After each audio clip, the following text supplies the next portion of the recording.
Gitevach. So I'll tell you a Maisa. So the story goes that one of the great Hasidic Rebbes of all time, the Yira Kaddish, the holy Jew of Pshischa. So the Maisa goes that his children, his sons, were once traveling, and they were away from home, out of the country. And the problem is that what was going on at the time, there was some sort of war or conflict between neighboring countries, and literally overnight, the government, the country, the city that the children of the Yira Kaddish were in, overnight the government changed, and because of that, the paperwork that would be required to get home under the new government, the Yira Kaddish's children didn't have the proper paperwork. They had good enough stuff and passports and paperwork for the previous government, not the new government. So now they're stuck. They can't get home. They can't travel. What are they going to do? Okay, so while they're trying to figure out a plan, there's a knock on the door. Who opens the door? Hi, who are you? My name is Yankel. Okay, what can we do for you, Yankel?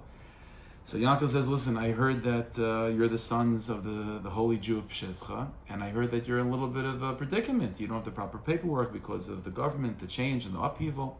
And they're like, yeah. So Yankel says, don't worry about it. I'm going to help you out. Just follow me. I'll get you home. Really? Oh, Yankel, you must be well connected to the government. No, not at all. I have zero connections. Really? Okay. Maybe you must be very wealthy and you have some ways of bribing the officials.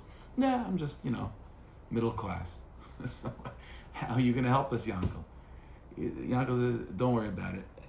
I'm what's called an ish matzliach.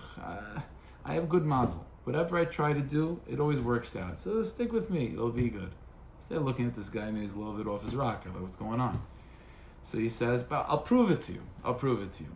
And he says, how did I know that you were here? How did I know that you're the children of the Yira Kaddish? They're like, that's not a good question. He says, I'll tell you in my story. The story goes like this. A number of years ago, I was traveling for business. And my business took me to one of the neighboring towns from Pshischa. And while I was there, I decided, I've never been to this location. I've always heard about the Holy Jew of Pshischa. And I wanted to go visit. So I decided to go. And when I went to visit your father, I was so taken by his greatness, it became clear to me that he's mamish, one of the biggest Tzadikim in the generation, and I developed a relationship with him. And over the years, I kept up, and I would visit him often, and so on. Now, one time he says to the sons of the Yira Kaddish, he says, I was one time traveling also with my business, and it brought me to the city of Lublin.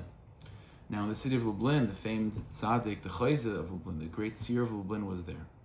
Now, it's important to realize that at the time, there was an issue going on. There was slanderous things being said about the Yira Kaddish. He was a revolutionary tzaddik, and he, sometimes even within the system, you have sort of tzadikim that sort of break the mold a little bit in a good way, but very often that comes with hisnagdus, with opposition.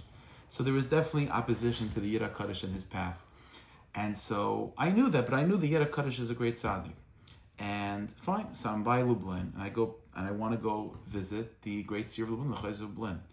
The problem is I go, and the Gabbayim tell me that he's not seeing people right now, it's impossible, but I'm a little bit of a nudnik, as they say, so I figured a way. What happened was, I noticed that the door of his office was slightly opened, so I was hiding, and when the right time came and no one was watching, I slid into the office, and I was hiding in the closet. What's the plan? I'm not sure what the plan is. When at some point, when the Chayza was there, I would, quietly come out of the closet and I would have my yichidus, so I'd have my time with the Chayza. That was his plan. Okay. In the meanwhile, Yankel says, I'm hiding in the closet, and the Chayza is there. The Chayza comes in, and immediately, just a minute or so later, a chashuv, a guest, comes into the Chayza's office, and they're discussing. Again, I'm watching this and hearing this from the closet. Who was the guest? The guest was a very chashuv, a Rav, from one of the neighboring towns. And this Rav came to speak to the Chayz about something very important. What was the discussion? I was hearing this from the closet. And this is what he's telling the children of the Yira Kaddish. He says, what I heard was that this Rav was saying like real Lashon Hara to the Chayz of Lublin about the Yira Kaddish, and trying to slander him and telling about things that he's doing, and he's dangerous, and we have to do something about that, trying to convince the Chayz of Lublin to like sign a cherem or some excommunication chas v'shalom against the Yid HaKadosh and against his Chassidim. And he was saying like really, really, real bad lashon hara against the Yid HaKadosh. And I'm in the closet. I know the Yid HaKadosh. I know this is complete baloney. It's not true at all. The Yid HaKadosh is a tzaddik yisod olam. What am I supposed to do? So Yankel says, I couldn't hold myself back. I just burst out of the closet and I saw that the Chayz of Lin was wearing his Rabbeinu Tam tefillin, but his Rashi tefillin were on the table. I grabbed his Rashi tefillin and I said, Rebbe, you don't know me, but I'm telling you, I swear by your tefillin that everything this Rav is saying is an absolute lie. The Yid HaKadosh is a tzaddik yisod olam. When I said that, this Rav became so flustered that he just ran out of the office. And the Chayza looks at me, the Chayza stands up, and he says, I want to give you a big yashikayach. He says, what? He says, you should know, for the past 40 years, that's what the Chayza says, for the past 40 years, the Yetzer Hara wasn't starting up with this Rav. The Yetzer Hara was letting this Rav learn and daven and do avodas Hashem. Why?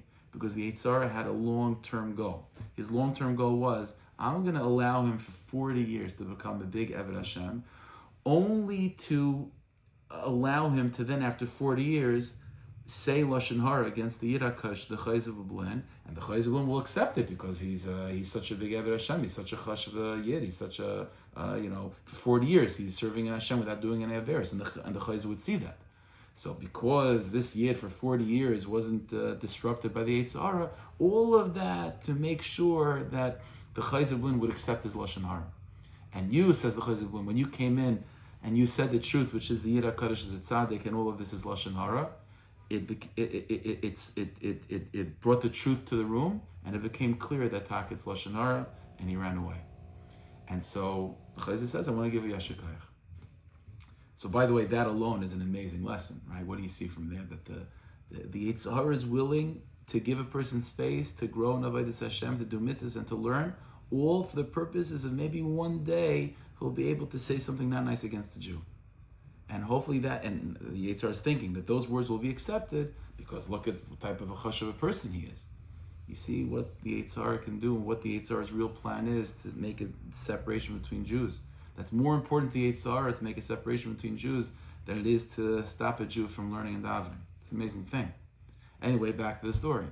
So the Chayz of Blin gives the Seder Yashikayach, gives him a bracha, and so on. Meanwhile, Yankel leaves his interesting yichidus. This is what he's saying to the children of the Yid HaKadosh. As I'm leaving, lo and behold, who do I see coming towards me? The Yid HaKadosh himself. The Yid HaKadosh sensed that he needed to talk to the Chayz of Blin. So, mamish, as I'm leaving, I see the Chayz with his entourage coming. The Chayz knows who I am. The Chayz looks at, the Yid HaKadosh knows who I am. The Yid HaKadosh looks at me, and the Yid HaKadosh knows right away the whole story. And the Yid HaKadosh says to me, Yankel, I'll give you a bracha. You should be an ish matzliach. You should have atzlach in all that you do. Anything that you touch, it should turn to gold. And I said, Amen. And Yankel said, and ever since then, kachava, that's my life. My life is whatever I try. Again, am I rich? And no, but whatever I try is matzliach. So you're probably wondering, he says to the children of the Yid HaKadosh, so how do I know that you were here? So I'll tell you exactly why. Last night I had a dream. The Yid HaKadosh came to me in a dream, and the Yid HaKadosh told me the whole thing, that my sons are in this town, and they're stuck with the wrong paperwork, v'chulu v'chulu. And he says, and Yankel, I gave you a bracha, you're an ish matzliach, you have good mazel. Go to this location, that's where they are, that's where they're staying, help them out, you'll figure out an eitzah. That's what he did. So I woke up in the morning, I did exactly what I was told, I came to this hotel, this room, whatever it is that you're staying by, and I'm here to help. How we're going to get out of this place, how I'm going to get you home, I have no idea, but it'll work itself out. Somehow one person knows another person who's able to get them home. It's unbelievable zah.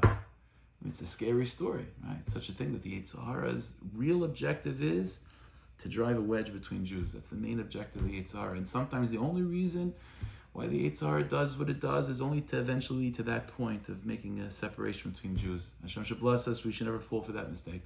Always bring achdus amongst Jews. Always love each other and respect each other and understand where other Yidden are coming from. And instead of driving wedges between Jews, but to bring ropes of love and to bind Jews together through Ahavas Yisrael, we should be zeicha to all the brachas that come from that. Exalted.